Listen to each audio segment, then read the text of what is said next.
guys, welcome back to English with Nasreen. سلام به همه و خوش آمدید به چینل خودتان. امیدوارم که همه‌تان خوب باشین و همچنان روزهای سرد بخیر بگذره. خب دوستان خوبیم، بازم آمدیم با یک درس مهم و ضروری که باید هر زبان آموز یا هر کسی که میخواد انگلیسی را بیاموزه، انگلیسی صحبت بکنه، راجع به contractions یا هم اختصارات بفهمه و اینکه باید بدانه در کجا از اختصارات استفاده بکنه، در کجا از این اختصارات یا contractions استفاده نکنه و مخصوصا اینکه contraction یا اختصار چه هست. و دوستان خوبیم، اگر دوست داشتین که راجع به contractions بدانید و بفهمید و بعد از این اختصارات اوکی در مکالمات روزانه‌تان استفاده بکنین، پس یادتان نره تا آخر ویدیو با من باشین. پس اگر آماده هستین که بریم شروع بکنیم. خب دوستان میفهمم فعلا در ذهنتان این است که نسرین خود contractions یا اختصار در اصل چیست؟ میشه با ما یک تعریفی بکنی؟ بله دقیقاً. دوستان contraction is the combination of two words. contraction دوستان همون combination یا اتصال دو کلمه هست.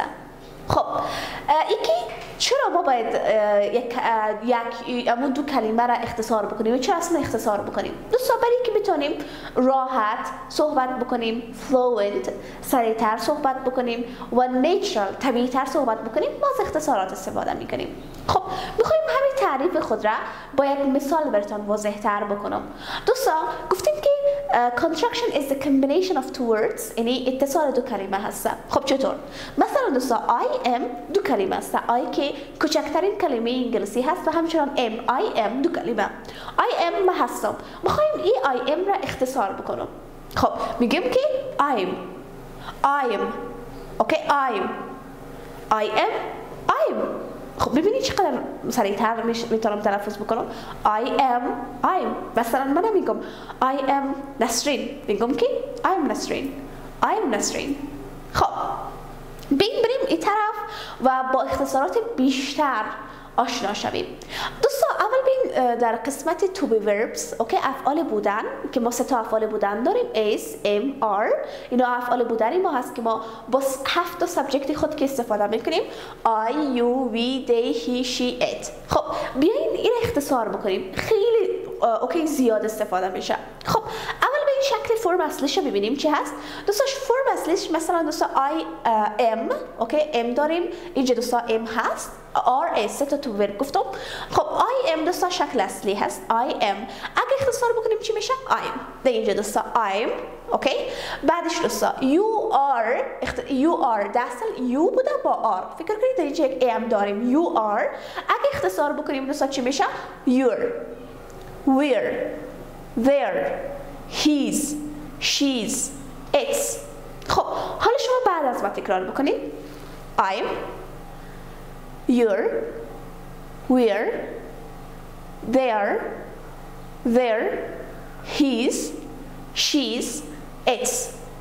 خب حالا بیم با هم شکل اصلیش با هم تکرار بکنیم I am I'm you are you're we are we're they are there he is he's she is she's it is it's.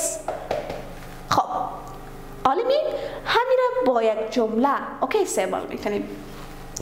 I'm working چون زمانی حال جاری هست اوکی، یا مثلا I'm a student، یا مثلا میگم که I'm a doctor، فرق میکنه. خب در اینجا ما میخوایم اوکی working. خب I'm working، شما بعد از ما تکرار بکنیم you're working we're working they're working he's working she's working it's working. خب خیلی راحت و ساده. اینا شکل اختصار شده هست و او هم شکل کامل است you are we are که ما دیدیم چطور اختصار میکنیم. خب این در قسمتی دوستا will هم دوستا خیلی زیاد پرکاربرد هست که ما روزانه ازش چندین بار استفاده میکنیم. خب شکل کامل will دوستا مثلا شکل کامل I will این قسمی بوده. خب اگه ما I will را اینجا دوستا یک اسپیس هم داریم، اگه اختصار بکنیم میشه I'll. اگه you will را اختصار بکنیم میشه you'll will they'll he'll she'll it'll it'll اوکی I will من خواهد این کار کردم I will work من خواهد کار کردم I'll work You will work شما خواهد کار کردین You'll work We will work We'll work They'll work He'll work She'll work It'll work خب خیلی ساده خب این قسمتی would شکل کامل دوستا I would مثلا اینجا I am باشه I would اگه اختصار بکنیم میشه I'd خب بعد از ما تکرار بکنیم با 7 سابجکت میخوایم استفاده بکنم اوکی I'd you'd we'd did he'd she'd ولی نمیگیم it'd اوکی پس همین شکل کامل استفاده میکنیم it would اوکی خب I'd you'd we'd they'd he'd she'd مثلا لما نمیگم I would for example I would like to come with you میگم I like to come with you یا مثلا he would like to come with us میگم کی he'd like to come with us خب تونستیم که اختصار بکنیم خب بریم دوستا با have استعمال بکنیم دوستا I have مثلا این قسم I have اگه اختصار بکنیم دوستا چی میشه اینجا I've خب I've you've بعد از ما تکرار بکنیم I've you've we've they've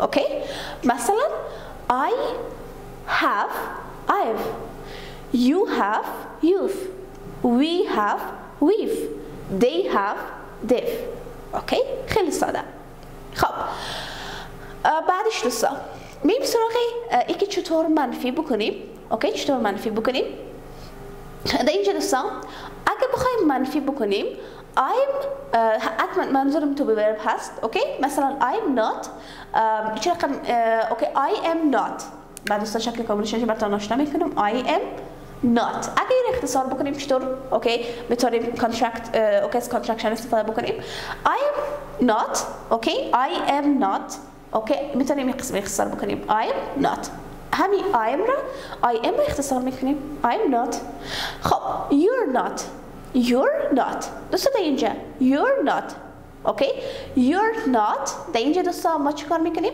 you're not همین you are که بود اوکی you are شکل کامل میتونیم بگیم you're not و همچنان میتونیم بر این روش هم اختصار بکنیم you aren't که بیشتر این پرکاربردتر هست نسبت به این ولی میتونیم این قسم هم اختصار بکنیم فرق نمیکنه you're not you aren't خب اگه بخوایم I won't را دوستا I will not را اختصار بکنیم از I won't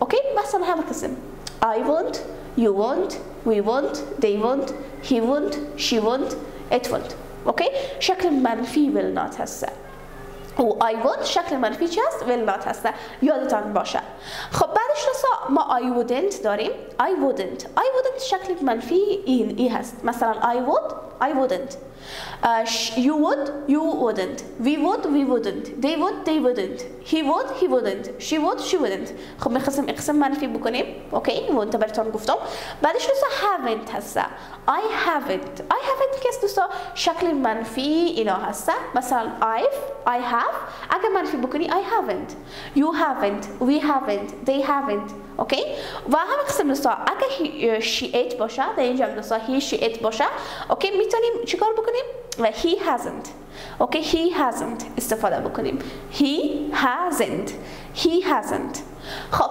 این شکل اختصار چی هست I have you have we have they have he has she has it has که در اینجا دوستا براتون اینجا نوشته میکنم she's اوکی میتونیم یگان وقت قسم اختصار بکنیم she's مثلا she has been اوکی مثلا she has been in Iran for 3 years در اینجا دوستا she his it's اوکی در اینجا دوستا یادتان باشه که اینا هم has هسته he has it has خب و شکل منفیش هم چی شد he hasn't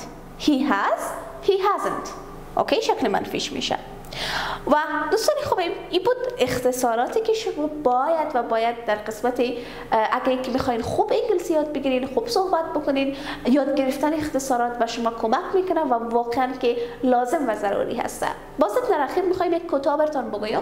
اختصار یا construction is the combination of two words. اتصال دو کلمه هست که ما انواع مختلفی اختصارات را کار کردیم با to be verb، با will، با would و همه قسم شکلای منفیشه.